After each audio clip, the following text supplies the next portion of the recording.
찬송가 411장 내 맘속에 411장으로 주께 영광 돌리겠습니다.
전능하사 천지를 만드신 하나님 아버지를 내가 믿사오며 그 이아들 우리 주 예수 그리스도를 믿사오니 이는 성령으로 잉태하사 동정녀 마리아에게 나시고 본디오 빌라도에게 고난을 받으사 십자가에 못 박혀 죽으시고 장사한 지 사흘 만에 죽은 자 가운데에서 다시 살아나시며 하늘에 오르사 전능하신 하나님 우편에 앉아 계시다가 저리로서 산 자와 죽은 자를 심판하러 오시리라. 성령을 믿사오며 거룩한 공회와 성도가 서로 교통하는 것과 죄를 사하여 주시는 것과 몸이 다시 사는 것과 영원히 사는 것을 믿사옵나이다. 아멘. 네가 관원과 함께 앉아 음식을 먹게 되거든 삼가 네 앞에 있는 자가 누구인지를 생각하며 그렇게 우리에게 말씀하고 계시는 오늘도 잠언서의 말씀을 우리가 묵상해 보면서 하나님 우리의 앞에 놓여 있는 자가 누구인지를 생각하고 묵상하는 저들의 삶이 되도록 우리 아버지께서 은혜 내려 주옵소서. 항상 주께서 세우신 하나님 아버지여 사람들 앞에서 내가 어떠한 행동을 어떠한 모습을 갖고 살아야 될 것인가, 삼가 네 앞에 있는 자가 누구인지를 생각하라 라고 말씀하고 있사오니, 오늘도 하나님 앞과 사람 앞에서 우리의 어떠한 지혜로운 행동이, 어떠한 명철과 총명한 행동이 있는지에 대하여 깨우쳐 주시고 알려주시고, 우리가 그 말씀대로 살아 하나님께 영광 돌리는 믿음의 역사가 임하게 도와주시옵소서.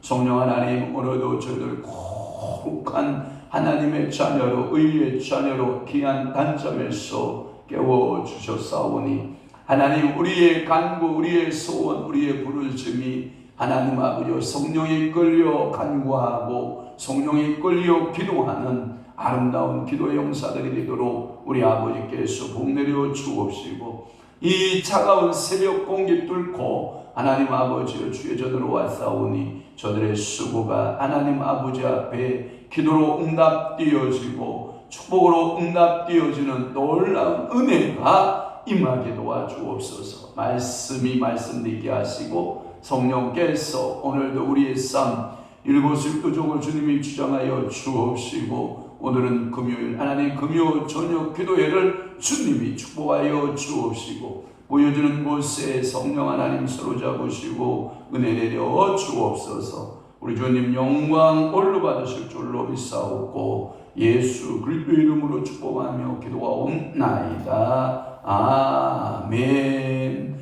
하나님의 말씀 묵독합니다. 마태복음 1장 6절 한 절만 봅니다. 함께 시작.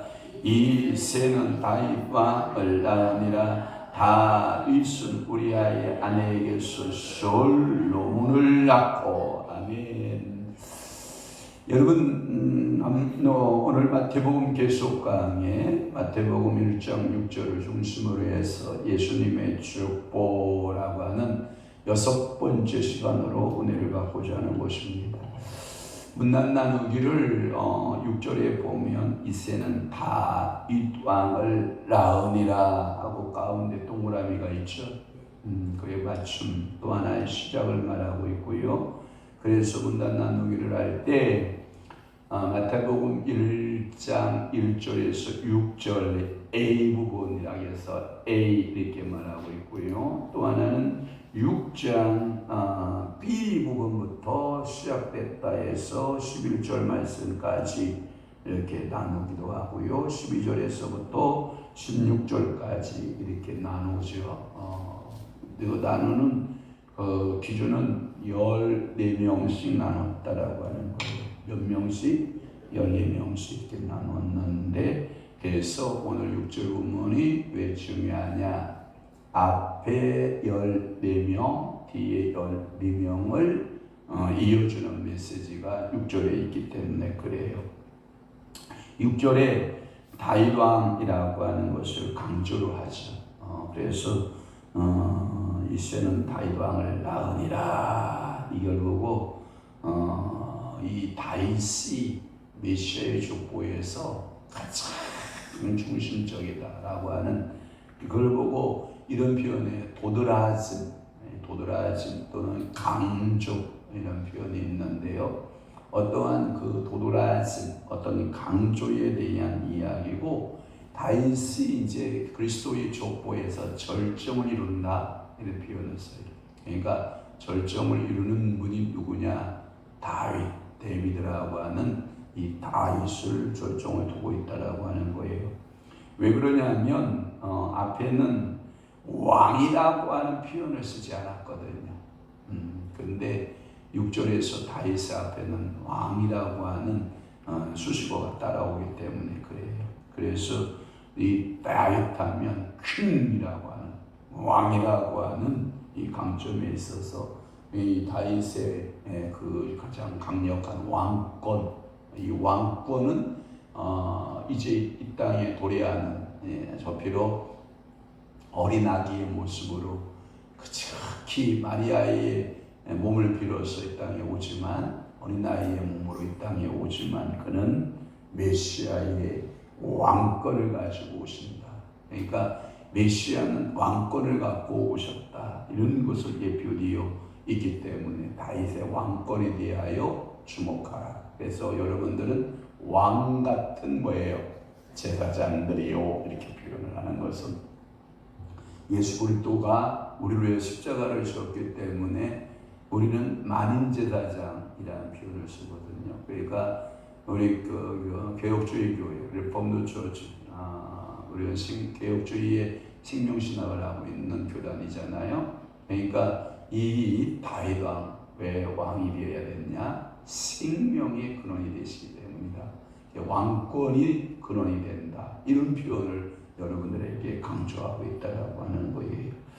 이 말씀의 의미는 다윗의 역사에 대한 기록은 여러분들이 예수 그리스도의 생애를 사복음서, 마태, 마가, 누가, 요한, 이 사복음서 또는 마태, 마가, 누가를 같은 관점으로 보았다 해서 공관복음서. 그러니까 여러분들이 이 세 권을 가리켜서는 공관, 예수 그리스도를 같은 관점으로 보고 있다 해서 공관복음서. 여러분 생명의 복음서인 요한복음을 포함하면 사복음서. 그렇게 예수 그리스도의 생애에 대한 전기 이야기, 제가 서론에 다 얘기했죠. 그래서 그 자유주의적인 신학자들이 보는 예수전, 예수에 관한 이야기. 그런데 제가 NIV 성경에 보니, 표준 성경, 세번역 성경에 보니까 더 according이라는 단어를 써요. according 마테오 이렇게 쓰는데, 마태에 의한 예수전이죠. 그러니까 마태가 전하고 있는 예수전, 예수에 관한 이야기. 그러니까 마태가 바라보았던 그 예수에 대한 이야기, 이렇게 되어 있거든요. 그래서 NIV 성경에 보면 반드시 마태가 바라보았던 복음서, 이렇게 되어 있는 거죠. 그러니까 여러분들이 이 다윗 왕을 보면 다윗 왕권을 여러분들이 보고 다윗 왕권 속에서 메시아의 왕권을 보는 거죠. 그러면 그 메시아의 왕권은 오늘도 만인 제사장적인 왕권으로 우리에게 부여된 거죠. 그래서 여러분들이 예수 그리스도의 이름으로 병든 자에게 손 얹으면 병든 자가 나아야 될 당연한 의무가 있는 거죠. 그리고 귀신 들린 자에게 예수 이름으로 명하면 귀신이 당연히 떠나가야 되는 거죠. 그러니까 여러분들이 다 예수 그리스도의 이름으로 기도하고, 예수 그리스도의 이름으로 신유행하고, 예수 그리스도의 이름으로 축사행하고, 예수 그리스도의 이름으로 뭐든지, 그것을 우리는 뭐라고 그러는지 알아요? 김중건 목사님이 젊은이들을 열광으로 몰아넣는 거죠. 예수 한국으로 몰아넣을 때 그분이 썼던 것이 무슨 방법이냐면 백문이일답이라고 하는 말을 쓰죠. 백문이일답이 뭐예요? 청년들한테 여러분들의 유일한 구원주는 누구십니까? 라고 물으면 두 손을 번쩍 들고 예수 그리스도, 예수 그리스도, 예수 그리스도. 당신의 유일한 구원주는 누구십니까? 예수 그리스도. 당신의 꿈과 당신의 비전과 당신의 소망은 무엇입니까? 예수 그리스도. 당신이 오늘도 노래를 할 분은 누구십니까? 예수 그리스도. 당신이 누구의 이름으로 기도합니까? 예수 그리스도. 당신의 행복은 어디에 있습니까? 예수 그리스도. 이 대학생들이 몇만 명들이 모여서 그 예수 그리스도를 외치고 예수 그리스도의 이름을 부를 때에 모든 귀신들이 떠나가고 이 땅의 어둠이 떠나가고, 그때 헌신되어진 사람들이 한국 강단의 주를 이루었던 그 세대들, 김중훈 목사님이 선교 한국을 꿈꾸고 예수 한국을 꿈꾸고 그의 학생들에게 예수 그리스도를 선포했던 그 역사, 오늘도 이 복음서에 그렇게 예수를 조명했듯이 다윗의 생애에 대한 조명은요, 사무엘 상하서, 그 다음에 열왕기 상하서, 역대기 상하서, 거기에 보면 다윗의 기록이 빠진다 안 빠진다? 안 빠진다. 그것은 다윗에 대한 그 왕권이 얼마나 중요한가에 대한 포지션. 여러분 아까 얘기했잖아요. 도드라짐, 그 다음에 절정. 이 다윗을 빼놓고는 이스라엘 역사를 말할 수 있다 없다? 없다. 그래서 1절에 또 아브라함과 다윗의 자손 이스라엘 또의 계보라 세계라 이렇게 설명하고 있다라고 하는 거죠. 그 위에도 그에 대한 기사는 구약의 도처에서도 모든 왕들, 모든 그 선지자들이, 모든 제사장들이 다윗의 나라, 다윗의 그 역사한 그 나라, 그러니까 다윗이 딱 한 가지 죄를 빼놓고는 우리 하나님 마음을 기쁘시게 한 거죠. 마음의 중심이 맞은 거죠. 뭔 사건 하나? 밧세바, 우리아의 아내 밧세바 사건은 참 고관하나에서 큰 일이지만 그 다윗은 온전히 하나님의 중심에 맞았던 사람으로 성경은 말씀하고 있고요. 그는 모든 점에서 가장 잘 구비되어진 왕권을 가진 이상적인 왕자였다라고 하는 사실이고, 그걸 그래서 이 다윗을 가리켜서 메시아의 그림자다. 누구의 그림자다? 메시아의 그림자로 묘사되어 있고, 이상은 여러분들이 족보의 제1부로서 룻기서 4장 18절에서 22절이나 역대상 2장 5절에서 15절에 의하면 이 다윗 왕의 시대, 다윗 왕의 다윗 왕을 나오니라 예전의 절정을 이루고 또 다른 족보로 넘어가고 있는 그런 모습을 보죠. 앞에 이런 거잖아요. 최고의 휘날레. 그런데 최고의 이 꼭지점이라고 하면 최저의 아주 다윗 왕에 있어서 가슴 아픈 다윗은 우리아의 아내. 이것은 제가 보니까 제가 저번에 설교할 때도 그 얘기를 했는데요. 말씀드릴 때도 왜 다윗은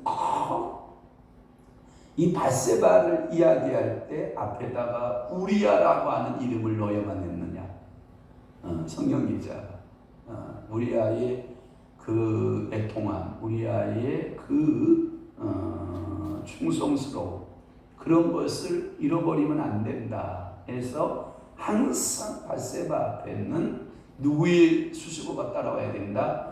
우리아의 아내였던 것을 수식어로 넣어야 된다라고 하는 이야기를 했거든요. 그것은 우리아가 이방인이었다, 이스라엘 유다 민족이었다, 이방인이었다, 해족속이거든요. 버림받은 족속이거든요.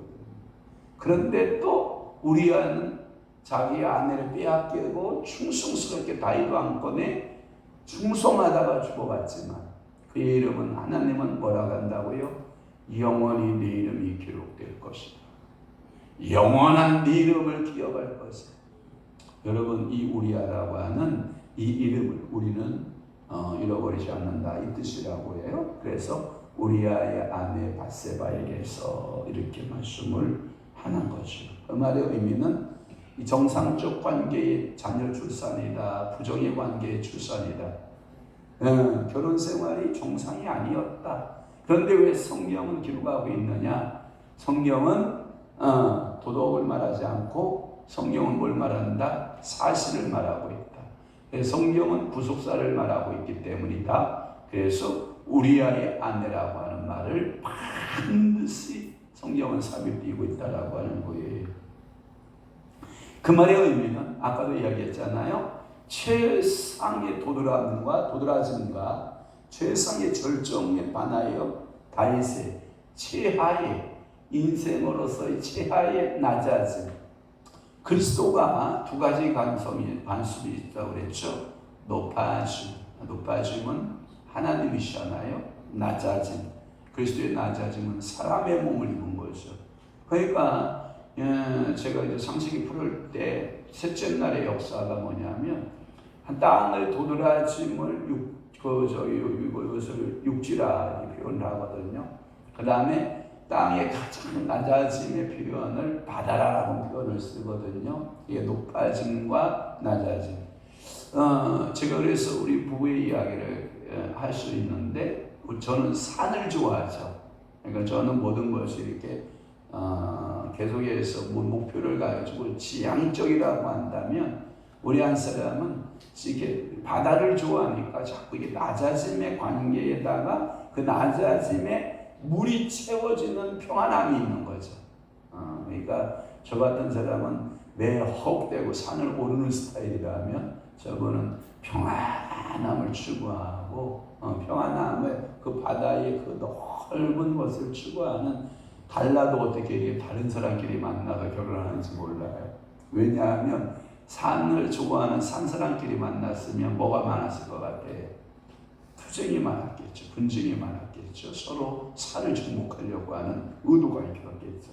또 하나 또 두 사람이 너무 또 평안만 유지하고 바다만을 또 추구했다 그러면 좀 무기력함 아니면 변화가 없고 그저 매일 그 모습 물론 파도도 일고 바람도 있지만 그렇게 바다는 변화가 거의 없는 그런 모습을 우리가 가지고 있잖아요. 그 바다의 수위가 갑자기 오른다거나 내려온다거나 요동치지 않잖아요. 파도는 이룰 수는 있어도 그 수준은 항상 유지하고 있는 바다의 모습이기도 하거든요. 그러니까 우리아의 아내에게서라고 하는 것은 최초의 가장 인간으로서의 죄된 죄성의 모습 이런 것을 드러내고 있다고 하는 거죠. 그래서 다윗의 죄상을 폭로하고 있을 때 다윗 너 우리아의 아내에게서라고 하는 표현을 쓴다는 거예요. 그래서 인간은 그녀는 밧세바로서 다윗의 간음죄와 살인죄를 범하였던 중심에 서 있던 사람이 누구다? 밧세바다. 사무엘하 11장 2절에서 11절, 12절 말씀에 보면 이 살인죄의 가장 간음죄의 가장 중심에 서 있던 누구? 밧세바. 그것은 다윗의 일생 가운데에서 아주 치명적인 흠이었죠. 여러분 인생살이 가운데서 치명적인 흠들이 있는데 그 흠이 성경은 빼놓지 않고 꼭 이새는 다윗 왕을 낳으니라. 다윗 왕 이후에 다윗은 우리아의 아내에게서 솔로몬을 낳고 이렇게 표현하고 있다라고 하는 것이죠. 인간 다윗의 면모가 있고 회개를 통한 신앙의 그 아름다운 모습도 있는 것이. 다윗이 시편의 여러분들 글을 읽다 보면 내가 밤이 맞도록 내 눈에서 눈물이 흘러 내 침상에 요를 뭐예요? 띄웠다라는 표현을 쓰거든요. 저 바다에 누워 배를 띄우는 거잖아요, 사실은. 그런데 그는 얼마나 많은 회개를 하였던지 밤마다 침상에 누워 회개하여 요를 띄울 정도로 그의 다윗은 밧세바의 그 사건은 우리아의 아내 밧세바의 사건은 다윗 왕에 있어서 가장 낮은 단계, 그러니까 가장 처참한 단계, 가장 인생으로서의 비참한 단계를 성경은 어김없이 기록하고 있다. 그러니까 절정의 부분과 최하의 부분을 기록하고 있다라고 하는 것이 오늘 본문의 6절의 특징이라고 하는 거예요. 그 우리아의 아내에서 이제 임신한 소식을 듣게 되죠. 그런데 그 아이가 병이 들어 죽죠. 그때 죽어갈 때 다윗은 뭐 하기 시작해요? 금식기도 하기 시작하죠. 금식을 해보죠. 열심히 금식을 해봐요. 그것은 이런 거예요. 혹여 이런 거예요. 혹여 하나님의 뜻을 돌이킬 수 있을까 이거예요. 분명히 나단 선지자를 통해서 책망이 왔기를 당신의 그 자녀는 죄의 값을 인하여 죽임을 당할 것입니다. 그 이야기를 들었던 다윗은 혹여 내가 그냥 밥을 굶어봐서 돌이킬 수만 있다면, 내가 밥을 굶고 돌이킬 수만 있다면 굶겠나이다 하고 때를 쓰는 거죠. 그걸 쓰고 뭐라고 그런지 알아요? 어거지 때 쓰는 거죠. 근데 하나님의 뜻이 변개가 돼야 안 돼. 안 되잖아요. 그래서 그 아이의 출생과 함께 그 아이가 죽음을 당하는 결국은 죄의 결과에 죽음을 맞게 되는 그런 아픔의 모습도 우리가 보게 되는 거거든요. 그때에 다윗이 겪었을 만한 충격. 왕이시여, 당신이 그렇게 살기를 바랐던 그 아들이 죽었나이다. 그 소식을 들었던 다윗 왕은 가서 목욕제기 하는 거죠. 옷을 갈아입고 손을 씻고 다시 목욕제기 하고, 여봐라, 밥상을 가져와라 하고 식탁을 들여서 먹고, 또 앞을 향하여 나아가는 다윗의 그 결단력이라든지, 이게 이후에 다윗은 분명히 사죄의 은총을 받았던 것 같고, 그래도 다윗을 위로하기 위하여 또 밧세바를 위로하기 위해서 하나님이 선물을 주었는데, 그 아들의 이름이 누구다? 솔로몬이다 라는 표현을 쓰는 거죠. 이 솔로몬이라는 의미는 원래 샬롬이라고 하는 그들의 인사법이 있죠. 유대인들의 인사법. 그 업은 예수께서 그 부활하신 이후에 두려워 떨고 있는 자들을 찾아가서 또 던졌던 메시지가 뭐예요? 샬롬이죠. 평안, 너에게 평안이 있을지어다. 그렇게 다윗이 두려워 떨고 있었던 밧세바가 얼마나 그 하나님아 무서운 하나님인가를 깨달았겠어요. 아이를 잃어가면서. 그렇지만 둘째 아들, 찾아온 하나님의 선물은 솔로몬, 샬롬이라고 하는, 다시 말해서 평안이라고 하는 뜻으로 그 아들을 선물로 주는. 그래서 그 모든 대적들을 이제 솔로몬 앞에 무릎을 꿇게 하고, 이 솔로몬이 왕국, 그러니까 다윗 왕국은 솔로몬 때 최대의 번영을 누리기도 하잖아요. 그리고 그는 최고의 영화를 누릴 때 누구만큼, 솔로몬만큼의 영화가 어느 왕에게 있었다 없었다? 없었다. 솔로몬 이후의 조건은 마태와 누가가 이제 달리 해석하고 있는 모습들을 우리가 보고요. 이제 그 솔로몬이 이제 르호보암을 낳고라고 하는 그 단어로 이어지는 7절의 메시지들을 내일 아침에, 여러분 내일 아침이 아니구나, 주일 아침에 여러분들이 만나 보실 수 있기를 바라고, 오늘도 그렇구나, 내 인생 가운데 최고의 위치에 오를 때 우리는 항상 무엇을 조심하자? 죄악을 조심하자. 내 속에 찾아올 뭐가 있다? 죄성이 있다. 이 죄성을 회개하고 하나님 앞에 무릎 꿇고 하나님 앞에 늘 기도하는 여러분들에게 하나님께서 철저히 회개하여 낳은 자녀 솔로몬과 같은 또 하나님의 평화를 맛보고 경험하는 여러분들에게 영적인 이걸 보고 뭐라고 그러냐면 이 순환, 영적인 순환이 있거든요. 우리 인생 가운데 낮은 점을 꼭 찍으면 높은 점을 찍게 되고, 높은 점을 찍었다 싶으면 우리 인생은 낮은 점을 찍게 되거든요. 그것을 여러분들이 잘 하나님 앞에 나를 바라볼 수 있어서 교만할 필요도 없고요. 그렇다고 해서 너무 또 비굴할 필요도 없고요.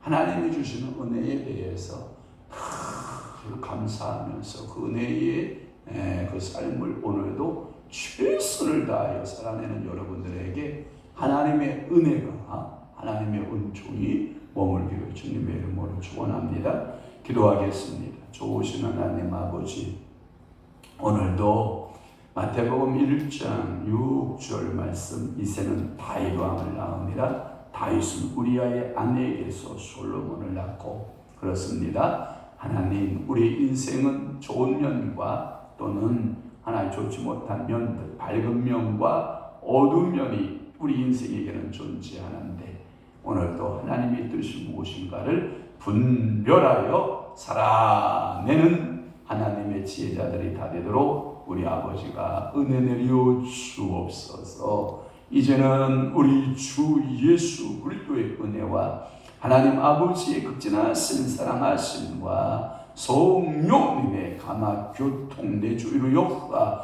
충만하시, 오늘 남은 때에 더욱더 말씀대로 살고 은혜대로 살아내기로 각오하고 결심하는 사랑하는 귀한 성도들 심령 위에와 교회 위에 이제로부터 영원토록 함께 있을지어다. 아멘.